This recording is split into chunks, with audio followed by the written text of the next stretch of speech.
C'est exactement ce qui est passé en Libye. Chaque région est liée au terrorisme et toutes les milices d'extrémisme en Libye sont certainement étayées par les preuves de ces deux régimes. Khalid Al-Tolgman, président du groupe d'Action nationale libyen, a déclaré que le Qatar et la Turquie jouent un rôle très turbulent dans tous les pays victimes de terrorisme.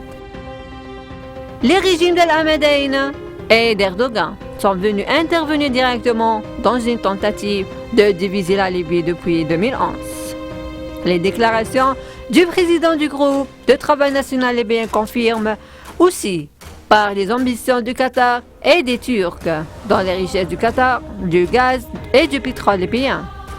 La division de la Libye est le seul moyen de réussir et réaliser ses ambitions. Qatar souhaite saisir le plus grand puits du gaz de région, situé dans la région libyenne de Jafara.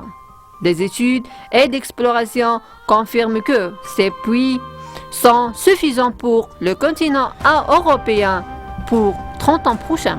Al-Ahmadain croit que l'argent qu'il dépense est destiné à diviser le peuple libyen, sera indemnisé rapidement dans des gisements gaziers libyens très proches de l'Europe. Erdogan, qui est retrouvé dans un impasse après que l'Iran ait cessé d'importer du pétrole, tente d'exploiter le pétrole et le gaz en Libye pour compenser la consommation d'énergie de la Turquie.